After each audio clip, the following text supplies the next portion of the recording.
ఆత్మకూరు నియోజకవర్గంలో వైఎస్ఆర్ కాంగ్రెస్ పార్టీ తరపున మేకపాటి విక్రమ్ రెడ్డి నామినేషన్ దాఖలు చేసే కార్యక్రమానికి వేలాదిగా ప్రజలు తరలివచ్చారు. అనంతసాగరం, చేజర్ల, ఆత్మకూరు టౌన్, మర్రిపాడు, ఆత్మకూరు రూరల్, ఏఎస్పేట, సంగం మండలాల నుండి వేలాదిగా కార్యకర్తలు, అభిమానులు తరలిరావడం విశేషం. ఆత్మకూరు టౌన్లోకి వెళ్లే ప్రతి రహదారి కూడా ప్రజలతో కిక్కిరిసిపోయింది. దాదాపు 60,000 పైగా కార్యకర్తలు, అభిమానులు నామినేషన్ కార్యక్రమానికి రావడం విశేషం. అశేష జన సందోహం మధ్య మేకపాటి విక్రమ్ రెడ్డి నామినేషన్ దాఖలు చేశారు. మేకపాటి విక్రమ్ రెడ్డి ఏడీఎఫ్ అని సంస్థ స్థాపించి వేలాది మందికి ఉద్యోగ అవకాశాలు కల్పించడంతో నియోజకవర్గం మొత్తం నామినేషన్ కార్యక్రమానికి తరలివచ్చింది. ఆత్మకూరులో విక్రమ్ రెడ్డి నామినేషన్ కార్యక్రమంపై తాజా సమాచారాన్ని ఆత్మకూరు నుండి మా నెల్లూరు జిల్లా ప్రతినిధి శ్రీనివాస్ రెడ్డి అందిస్తారు. ఈ రోజు మేకపాటి విక్రమ్ రెడ్డి నామినేషన్ దాఖలు చేశారు. ఈ కార్యక్రమానికి నెల్లూరు జిల్లాలోని కని విని ఎరగని విధంగా వేలాదిగా అభిమానులు తరలి వచ్చారు. సుమారు 60,000 నుంచి 80,000 వరకు ఈ యొక్క వైఎస్ఆర్ కాంగ్రెస్ పార్టీ కార్యకర్తలు కానీ అభిమానులు కానీ తరలి వచ్చారని చెప్పి తెలుస్తూ ఉంది. ఏదేమైనా కానీ నెల్లూరు జిల్లా, ఉమ్మడి నెల్లూరు జిల్లాని 10 నియోజకవర్గాల్లో ఏ నామినేషన్కి రాని జనాభా ఈరోజు ఆత్మకూరులో మేకపాటి విక్రమ్ రెడ్డికి వచ్చారని చెప్పుకోవచ్చు.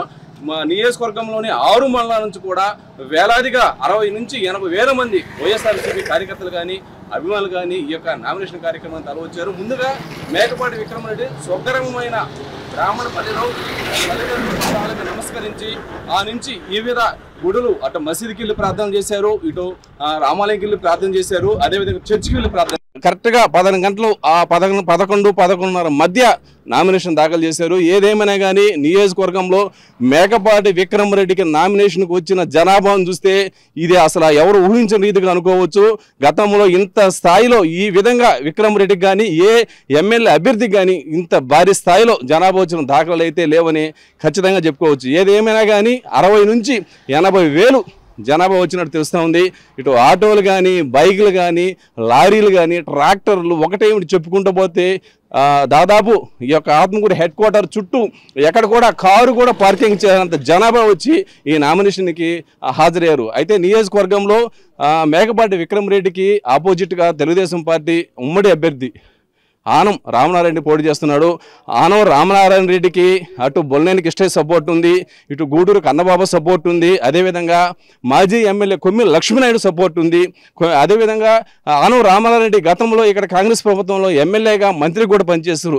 ఇంతమంది దాదాపు హేమీలు 4-5 కలిసి విక్రమ్ రెడ్డిని ఢీకొడుతున్నారని చెప్పుకోవచ్చు. అయినప్పటికీ విక్రమ్ రెడ్డి మాత్రం భయపడకుండా దాదాపు 40,000 మెజారిటీతో ఆత్మకూరులో గెలుస్తానని చెప్పి ధీమా వ్యక్తం చేస్తున్నారు. దానికి తగ్గట్టే నియోజకవర్గంలోని 6 మండలాల నుంచి కూడా ఇటీవల కాలంలో వైఎస్ఆర్ కాంగ్రెస్ పార్టీలోకి వలసలు జోరందుకుని చెప్పుకోవచ్చు.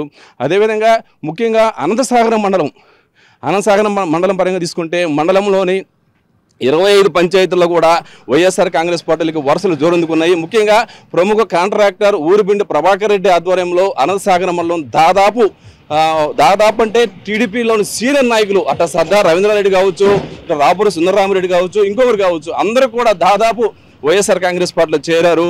నియోజకవర్గంలోని 6 మండలాల్లో ముఖ్యంగా అనంతసాగరం మండలం నుండి దాదాపు 10,000 మెజారిటీ విక్రమ్ రెడ్డికి తేవటమే ధ్యేయంగా ఉప్పలపాడు ప్రభాకర్ రెడ్డి తీవ్రంగా కృషి చేస్తున్నారు. అదేవిధంగా మండల కన్వీనర్ రాపూడి వెంకటసుబ్బారెడ్డి కూడా ఆరోగ్యం సరిగా లేకున్నప్పటికీ నిరంతరం అందుబాటులో ఉంటూ అందరినీ కలుపుకుంటూ పోతూ నియోజకవర్గంలో మేకపాటి విక్రమ్ రెడ్డికి ప్రత్యేకమైన స్థానం సాధించాలంటున్నారు. అదేవిధంగా విక్రమ్ రెడ్డి కూడా ఈ విధంగా మీటింగ్లో మాట్లాడుతూ తనకు నియోజకవర్గంలోని 6 మండలాల్లో బాగా బలం ఉన్నప్పటికీ అనంతసాగరం తనకు గుండెకాయ లాంటిదని చెప్పి విక్రమ్ రెడ్డి అన్నారు. నియోజకవర్గంలో పరిస్థితి ఈ విధంగా ఉంది. అయితే రామనారాయణ రెడ్డి ఈ యొక్క విక్రమ్ రెడ్డిని ఢీ కొట్టడానికి భారీ స్థాయిలో సన్నాహాలు చేస్తున్నారు. ఇప్పటికే కొద్దిమంది పార్టీ మార్చడం జరిగింది. అయితే విక్రమ్ రెడ్డి మాట్లాడుతూ పార్టీ మారిన ప్రతి ఒక్కరు కూడా వేమిరెడ్డి ప్రభాకర్ రెడ్డి కానీ, ఆనం రామనాయుడు ద్వారా కానీ ప్యాకేజీ తీసుకుని మారుతున్నారని, అలాంటి వాళ్ళు పార్టీలోంచి పోవటం వల్ల పార్టీకి పడిన దరిద్రం పోయిందని, తనకు నష్టం లేదని చెప్పి ఇటీవల పార్టీ మారిన కొద్దిమందిని ఉద్దేశించున్నారు. ఏదేమైనా కానీ ఉమ్మడి నెల్లూరు జిల్లాలోని ఆత్మకూరు నియోజకవర్గంలో ఈ యొక్క ఎలక్షన్ రసవత్తరంగా మారే అవకాశాలు కనిపిస్తున్నాయి. విక్రమ్ రెడ్డి మాత్రం విజయం తనదేనని, ఎంతమందికి కలిసి వచ్చినా అటు బీజేపీ, జనసేన, టీడీపీ కలిసి వచ్చినా, అదేవిధంగా బొల్నేని కృష్ణయ్య, అదే గూడూరు కన్నబాబు, కొమ్మి లక్ష్మీనాయుడు, ఆన రామనారెడ్డి ఇంకా 10 మంది కలిసి వచ్చినా కానీ తనకి ఏం భయం లేదని జగన్మోహన్ రెడ్డి ప్రవేశపెట్టిన నవరత్నాలే తనను గెలిపిస్తాయని, అదేవిధంగా తన సొంత డబ్బులు సైతం ఖర్చు పెట్టి ఏడీఎఫ్ అనే ఒక సంస్థ స్థాపించి ఎంతోమంది పేదవాళ్ళకి, ఎంతోమంది నిరుద్యోగస్తులకి, ఎంతోమంది అనాథలకి, ఎంతోమంది విద్యార్థులకి జీవనోపాధి కల్పించిన చరిత్ర కూడా విక్రమ్ రెడ్డికే దక్కుతుందని ఖచ్చితంగా చెప్పుకోవచ్చు. ఈ ఏడీఎఫ్ అనే సంస్థ స్థాపించిన తర్వాత ఎన్నోసార్లు జాబ్ మేళా అనే కార్యక్రమం పెట్టి ఎంతోమంది 10వ తరగతి, intermediate, degree, BCom, BSc, MSc అలా చేసిన ప్రతి ఒక్క విద్యార్థికి ఏదో ఒక చోట ఉద్యోగం కల్పించిన ఘనత మేకపాటి విక్రమ్ రెడ్డికి దక్కుతుందని ఖచ్చితంగా చెప్పుకోవచ్చు. ఆత్మకూరు చరిత్రలో ఇంతవరకు ఏ ఎమ్మెల్యే అభ్యర్థి కానీ, ఏ ఎమ్మెల్యే కానీ, ఏ మినిస్టర్ కూడా ఇలాంటి జాబ్ మేళా అనే ఒక కార్యక్రమం పెట్టి ఎవరికి ఉపాధులు కనిపించిన దాఖలాలు అయితే బహుశా లేకపోవచ్చు. ఈ యొక్క మేకపాటి విక్రమ్ రెడ్డి ప్రతి సంవత్సరం జాబ్ మేళా పెడుతూ వందలాది మందికి, వేలాది మందికి ఉద్యోగం కల్పిస్తూ ఆత్మకూరు ప్రజల గుండెల్లో స్థిరస్థాయిగా నిలిచిపోయారు. అదేవిధంగా ఇటీవల స్టూడియో అయిన పలువురు మహిళలతో కూడా మాట్లాడడం జరిగింది.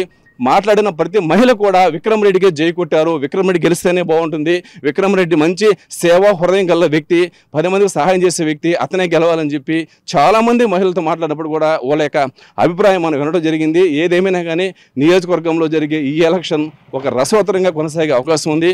కానీ విక్రమ్ రెడ్డి మాత్రము 40,000 మెజారిటీతో గెలుస్తానని చెప్తున్నారు. మనం ఇప్పుడు మన పక్క స్క్రీన్లో చూడండి. ఈ పక్క స్క్రీన్లో చూస్తే ఈ తరలి వచ్చే జనాభా, ఈ ఆటోలు కానీ, ట్రాక్టర్లు కానీ, బస్సులు కానీ, లారీలు కానీ, 2 వీలర్ కానీ, ఇంకోటి కానీ, కార్లు కానీ, ఏదైనా కానీ చూడండి. ఈ పక్క విజువల్స్లో చూస్తున్నాము.